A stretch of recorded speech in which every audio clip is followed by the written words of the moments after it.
We wanted to build our dream setup, a space where we can game and work side by side. But when we started looking for the perfect desk, nothing really fits. So instead of buying one, we decided to design our own. Since we both work from home, editing videos, gaming, and spending most of our days in here, we wanted a setup that's functional, clean, and built to last. That's when we turned to IKEA. Using only their parts, we built a custom desk that fits our space perfectly, looks great, and didn't break the bank. To plan everything out, I opened up Tinkercad, a simple 3D design tool, and built a rough model of the setup we had in mind. We measured the room, added the walls and the existing furniture into the model, and that helped us to see exactly how much space we are working with. Then I grabbed the dimensions of the IKEA parts we wanted, the Alex drawers and Saljan countertops, straight from the IKEA's website, and dropped them into the design as simple boxes. That gave us a clear idea of how everything would fit, how long the desk should be, and how much room we would have to move around comfortably without bumping our elbows. It wasn't fancy, but seeing it in 3D made everything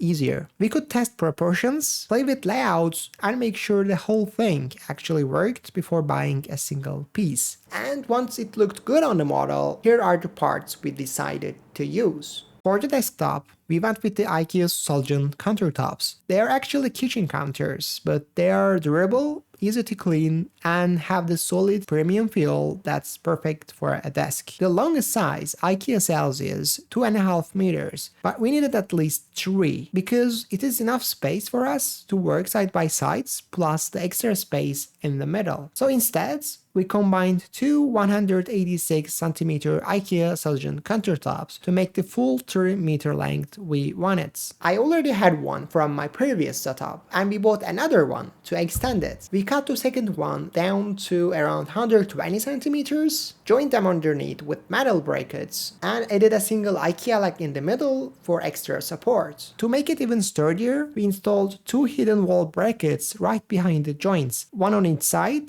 acting like invisible legs. They're completely out of sight, but they keep the entire desk perfectly level and rock solid. To finish the desk, we went with the Alex drawers on both sides instead of standard legs. They add structure, storage, and make the whole desk feel anchored. To stop any movements, we place small silicone pads in between the drawers and the countertops. It's a tiny thing, but it keeps the desk from sliding and prevents any movements. Altogether, the entire desk, including the counters, the drawers, brackets, and the leg, all came down to around $500, which for a custom 3-meter desk with this much of storage felt like a pretty good deal for us. With the desk finished, it was time to bring our setups to life. On my side, I use a space for both work, video editing, and gaming, so everything is built around performance and flexibility. My PC runs a Ryzen 7800 X3D and 5070 Ti paired with a 27-inch 240Hz monitor, and it sits on a monitor arm, which keeps the desk clear and let me pull the screen closer when I set up the racing wheel. For the peripherals, I used an Apai Halo 75 keyboard and Logitech G Pro wireless mouse, which are shared between my desktop PC and a work laptop thanks to the USB switch tucked neatly under the desk. On my wife's side, it's all about simplicity. One MacBook Pro, a 24-inch display, and a single USB-C dock. You can connect to all the peripherals, including monitor, keyboard, mouse, and even the light bar with just one cable. It's clean and ready in seconds. For peripherals, she uses Logitech G Pro 2 and Malgig O2 low-profile mechanical keyboard, which I absolutely love. It's simple, stylish, and super comfortable to type on. And right between our setups, we added an IKEA pegboard, which we keep the accessories and tools we use the most. Things like controllers, cables, and small gear all hang neatly there, easy to reach but off the desk.